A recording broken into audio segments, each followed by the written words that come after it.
우리 같이 하나님 말씀 보시겠습니다. 하나님 말씀은 요한복음 16장 15절부터 24절까지입니다. 요한복음 16장 15절부터 24절까지 우리 같이 저하고 같이 교독하도록 하겠습니다. 제가 15절 읽고요. 먼저 읽겠습니다. 무릇 아버지께 있는 것은 다 내 것이라. 그러므로 내가 말하기를 그가 내 것을 가지고 너희에게 알리시리라 하였노라.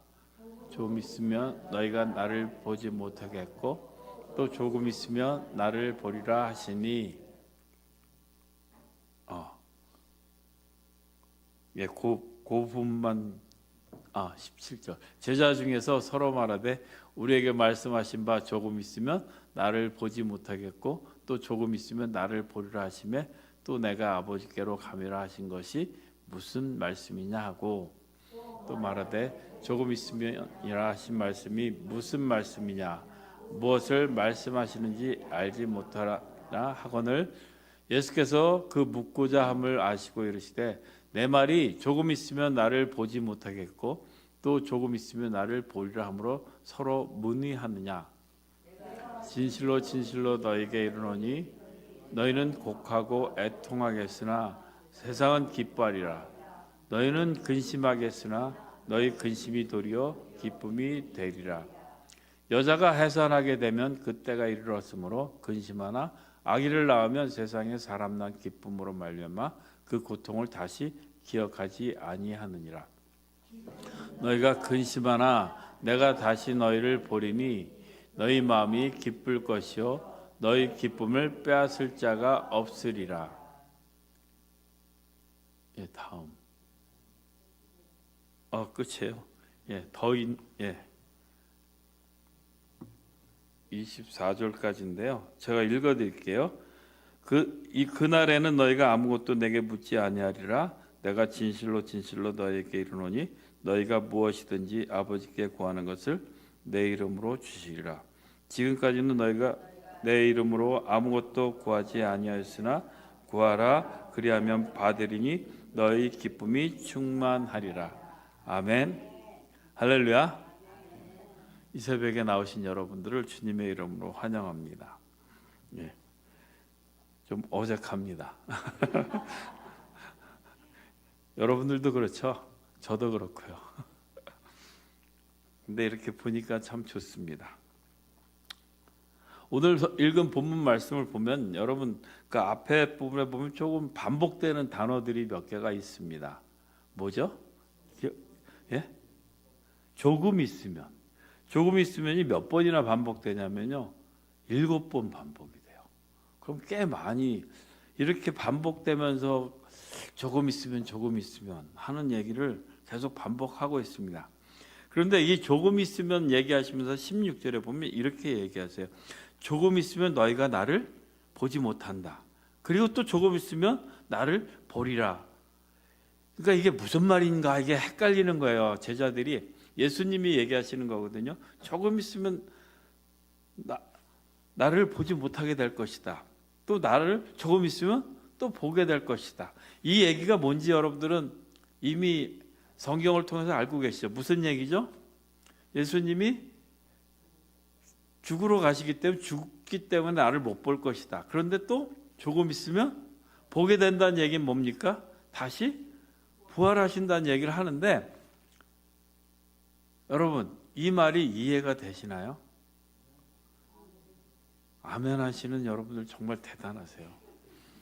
그런데 사실은 우리가 살아가는 일상 속에서 이 얘기는 이해되지 않는 얘기예요. 왜냐하면 경험해보지 못한 얘기거든요.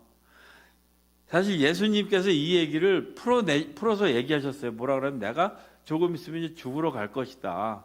그리고 죽고 나서 다시 내가 부활할 것이라는 얘기를 해줬어요. 근데 그 얘기를 제자들이 잘 이해를 못하는 겁니다. 그게 무슨 말인지. 우리는 이미 성경을 앞뒤를 다 읽으면서 이해하시고 그렇기 때문에 이렇게 새벽에 이 기도의 자리까지 나와 있지 않습니까? 그런데 그것을 모르는 그 상황을 모르는 제자들의 입장에서는 제자들의 입장에서 한번 생각을 해보십시오. 내 모든 것을 뭐라 할까요? 제일 뜨거운 청춘의 시간에 예수님이 나를 따르라 그랬으니까 따르겠습니다라고 따라왔는데 갑자기 내가 죽겠다고 얘기하니까 제자들이 이해가 됩니까? 근데 또 죽었다가 내가 살아난대요. 그것이 이해가 되겠습니까? 도대체 이해가 안 돼요. 근데 이제 오늘 본문 말씀은 또 이렇게 얘기해요. 조금 있으면 나를 못 볼 것이다. 또 조금 있으면 나를 보게 될 것이다. 도대체 헷갈려서 이게 무슨 말인지. 그러니까 제자들이 이렇게 얘기하죠.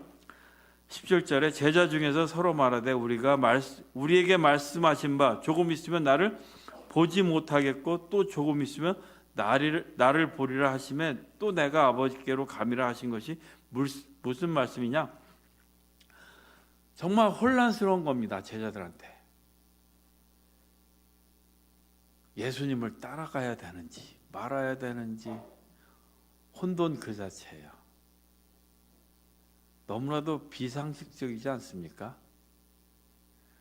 이 기독교가 상식적인 종교 같은데 어떻게 보면 상식적이지 않은 거예요. 뭐 예수님이 그러셨잖아요. 오른뺨을 때리면 상식적이면 뭐예요? 눈에는 눈, 이에는 이어야 되는데 오른뺨을 때리면 왼뺨도 대주라고, 오리를 가자 그러면 십리를 가자 그러고, 도저히 상식적이지 않은 그러한 기독교죠. 근데 여러분들 그 기독교를 믿는 여러분들 참 대단하세요. 오늘 본문 말씀을 보면요, 조금 있으면이란 말을 계속 반복해요. 조금 있으면이란 얘기는 굉장히 짧은 시간을 얘기하잖아요. 짧은 시간을 얘기하는데 그 짧은 시간 지나고 나면 뭐가 있다는 거예요. 그 얘기를 뭐라 그러냐면 조금 있으면 이 시간은 지나간다는 얘기죠. 지나가고 그 다음에 뭐가 온다는 거예요. 우리가 살아가는 이 시간은 여러분들에게는 굉장히 긴 시간 같지만 우리가 갈 곳, 그 천국에서 영원한 시간에 비하면 이 땅의 삶은 사실 조금 있으면 지나갈 시간이다라고 하는 것을 우리가 기억해야 될 줄로 믿습니다. 지금 여기서 있는 것이 영원할 것 같지만 성경은 우리에게 뭐라고 얘기하냐면 조금 있으면 지나간다고 하는 얘기를 해주고 있습니다. 그런데 여러분, 조금 있을 이 시간에 여러분들 많은 것을 투자하면서 그렇게 살아가고 있지 않은지요? 정말 이 조금 있는 시간에 영혼을 준비할 수 있는 것이 있다면 우리가 그것에 투자해야 될 줄로 믿습니다. 예수님께서 이렇게 말씀하셨어요. 조금 있으면 얘기하는데 조금 있으면 어떻게 되냐면 지금은 너희가 근심하나 내가 다시 너희를 보내리니 너희 마음이 기쁠 것이요 너희 기쁨을 빼앗을 자가 없으리라. 너희 기쁨이 충만하게 될 것이라는 거예요. 지금은 고통스럽고 괴롭지만 그것이 지나가면 기쁨이 충만할 것을 우리에게 약속해 주셨어요.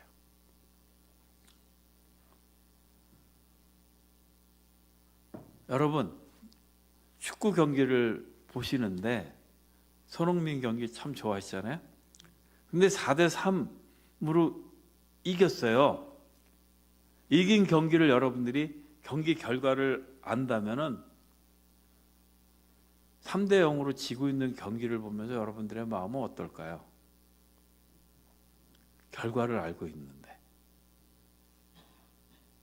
그저 언제 4대3이 되나 궁금하기만 하죠. 걱정이 안 되지 않습니까? 뭘 알면? 결과를 알면. 성경에서 우리에게 말씀하십니다. 우리의 인생은 조금 있으면 어떤 자리로 갈 것이냐? 너희 기쁨이 충만하고 그 기쁨을 빼앗을 곳이 없다라고 우리에게 약속해 주셨다는 거예요. 그렇다면 우리가 이 땅을 살아가는 이 시간은 조금 견딜만 하지 않습니까? 비록 괴롭더라도 이것이 이 괴로운 시간이 영원하다면 얼마나 힘들겠어요. 그러나 성경은 우리에게 조금 있으면 지나간다고 얘기합니다. 그러면서 예수님께서 이렇게 예를 들어 주셨어요. 21절에 보니까 여자가 해산하게 되면 그 때가 이르렀으므로 근심하나 아기를 낳으면 세상에 사람 난 기쁨으로 말미암아 그 고통을 다시 기억하지 아니하느니라 그랬어요. 여기 보니까 다는 아닌데 어머니들이고 아빠들은 어쨌든 다 출산의 경험 있는 우리 어머니들이 이 말씀을 저보다 더 잘 이해되실 거예요. 해산할 때가 되면 그 고통 때문에 근심하지만 어쩜 이렇게 표현을 잘 해놨는지 모르겠어요.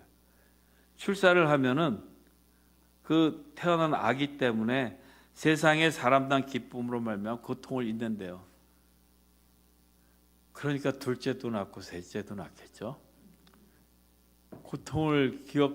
그 사람난 기쁨이 해산의 고통을 잊게 해준대요.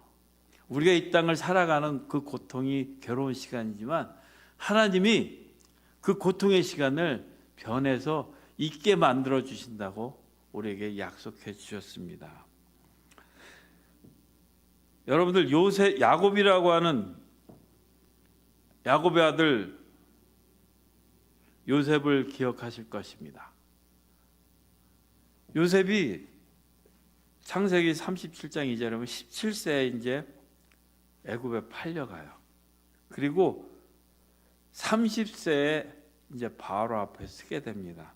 창세기 41장 50절에 보면 흉년이 들기 전에 요셉이 두 아들을 낳으니 그의 온 제사장보다 보디바리아의 땅 아스낙이 그에게 낳은지라. 요셉이 그의 장남 이름을 므낫세라 했으니 하나님이 내게 모든 고난과 내 아버지의 온 집 일을 잊게 하셨다 그랬어요.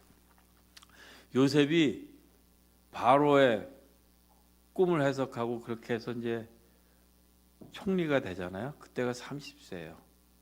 17세부터 30세까지 13년 동안을 정말 괴로운 시간을 지나가지 않았습니까? 근데 그의 요셉의 삶에 보면 그것은 잠깐 지나가는 시간이었어요.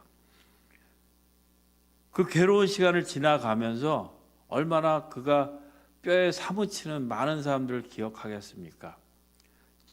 자기를 팔아넘긴 형제들, 또 감옥에 갔을 때 꿈을 해석해줘서 내가 나가면 꼭 기억할게 했던 그 술관원과 그 사람들, 나를 나가고선 잊어버리고 있었던 사람, 정말 나를 감옥에 보낸 그 보디발의 와이프. 근데 이제 총리가 됐습니다. 그의 손에 펜이 잡혀 있어요. 끄적끄적거리는데 자꾸만 형제들 이름이 써지고 그 자기를 감옥에 보낸 여자 이름이 써지고. 뭐가 써질까요? 살생부가 써지겠죠. 나를 그렇게 괴롭혔다. 그런데 요셉의 고백은 뭐냐면요, 그의 아들을 낳았는데 그 아들을 이름을 므낫세라고 지었다고 합니다. 므낫세라고 하는 뜻이 뭐냐면 하나님이 내게 내 모든 고난과 내 아버지의 온 집 일을 잊어버리겠대. 내가 잊어버린 게 아니라 하나님이 잊게 했다는 거예요. 잊게 하지 않았으면요, 우리는 그 원수들을 쓰고 있을 거예요. 나에게 힘이 주어졌을 때 대갚아 주려고. 그런데 하나님께서 그것을 기억나지 않게 해주셨다는 거예요. 왜요? 하나님이 그거 안 갚아도 될 만큼 기쁨을 주셨기 때문에. 해산의 고통을 잊어버릴 만큼 하나님이 사람 얻은 기쁨 때문에 그 고통을 잊게 해주신다는 거예요. 우리가 이 땅을 살아가면서 우리를 힘들게 했던 그러한 일들이 내 힘으로는요 잊어버릴 수가 없어요. 원수를 여러분도 어떻게 사랑하겠습니까? 원수를 사랑하라 그랬는데. 그런데 하나님께서는요 원수를 사랑하라고 명령하셨어요. 그러면 우리의 힘으로 그 원수를 사랑할 수 있는 게 아니에요. 하나님이 원수를 사랑할 수 있는 마음을 주시는 겁니다. 나를 원수로 만들었던 사람의 그것을 기억하지 않게 해주신다는 거예요. 국률한 마음이 들든지 그들을 감싸 안을 마음을 하나님께서 주신다는 것을 여러분 믿으시기 바랍니다. 이 땅에서 정말 소중한 가치가 무엇인지를 하나님이 우리에게 깨닫게 해주시면 그것들은 별거 아니라는 얘기예요. 내가 능력이 있어서 그들을 품을 수 있는 게 아니라 하나님이 품을 수 있는 마음을 우리에게 허락해 주신다는 거예요. 왜냐하면 더 가치 있는 것을 주시기 때문에.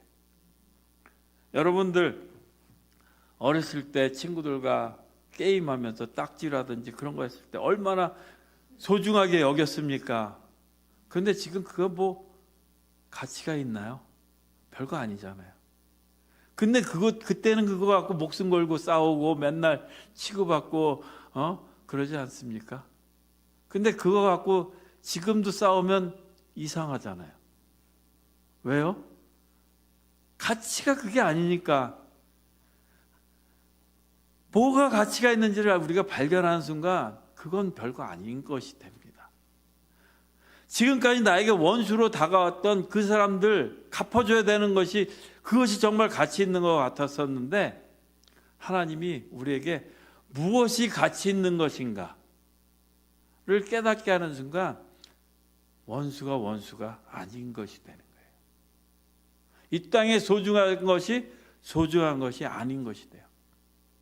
여러분, 우리가 교회에서 헌신하고 봉사한다고 하는데 여러분, 그 헌신과 섬김은 내가 할 만한 것을 하는 것이 아니라 가치 없는 것 같은 자에게 할 때 섬김이 되는 거예요.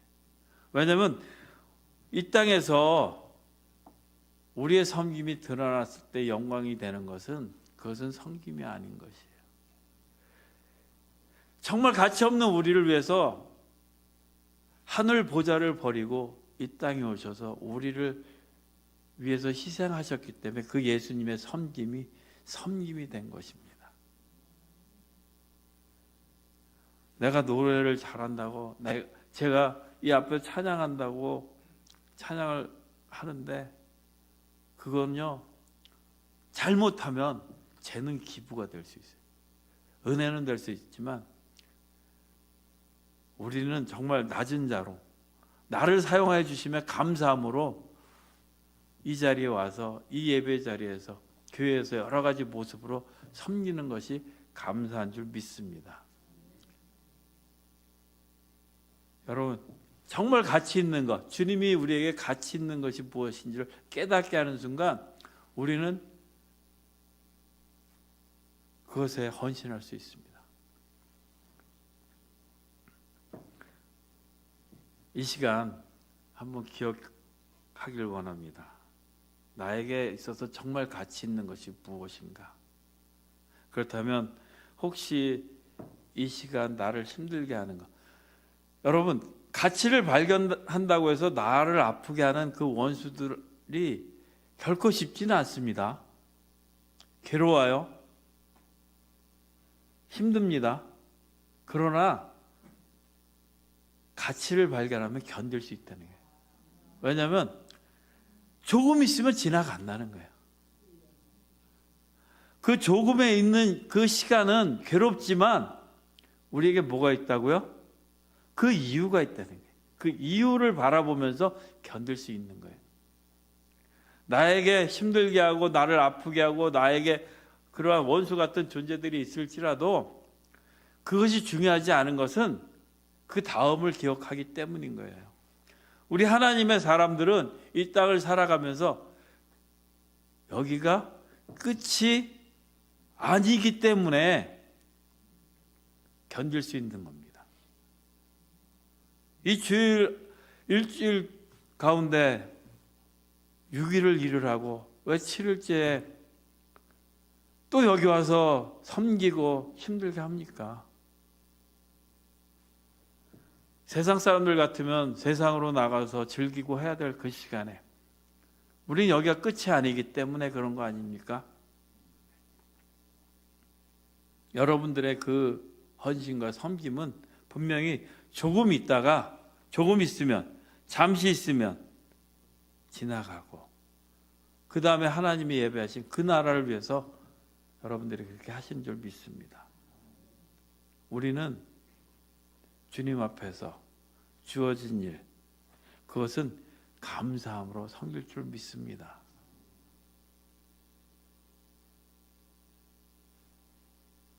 오늘 하루도 여러분들이 정말 우리가 아까 기도 제목 갖고 얘기했잖아요. 가치가 무엇이 더 중요한지를 그렇게 가치 있는 삶을 우리 모두 살 수 있기를 원합니다. 이 새벽에 한번 생각을 해보세요. 오늘 정말 내가 가치 있는 일을 무엇을 할 수 있는가? 그냥 말씀 속에서 나의 삶에 적용할 수 있는 게 뭘까?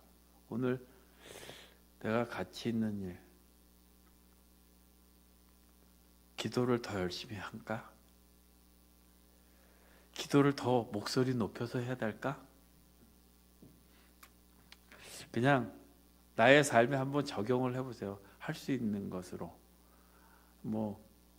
기도를 5분 했던 분은 내가 주님 오늘은 한 7분만 하겠습니다. 5분에서 2분 더 추가해서 아니면 5분 더 해서 10분 기도하고 삶의 자리로 가겠습니다. 아니면 내가 복음을 전하기 원하는데 그동안 생각했던 사람한테 전화라도 한번 돌려서 권면하겠습니다. 그런 가치 있는 일에 여러분 오늘 하루 한번 해보시면 어떨까요? 우리의 말씀을 듣고 그저 돌아가면서 교회에다 반납하고 가는 게 아니라 뭔가를 갖고 가서 오늘 삶에 내가 전도해야겠다고 하는 마음을 하나님이 주셨다면 그 말씀대로 오늘 생각나는 분한테 전화라도 해서 메시지라도 보내서 주일날 보자. 우리 남전도에 여전도에 보면 주일날 빠진 분들께 좀 연락 좀 해달라고 그런 메시지가 올라오는데 그렇게라도 해서 권면해서 다음 주에는 같이 이 자리를 채우고 하는 쪽으로 우리가 삶에 그 말씀을 적용한다면 그것이 정말 가치 있는 일이 되리라고 믿습니다. 그래서 이 새벽에 여러분들 마음속에 주님이 주시는 그 메시지들을 갖고 오늘 하루 붙잡고 가치 있는 일로 나아갔으면 좋겠습니다. 기도하시겠습니다.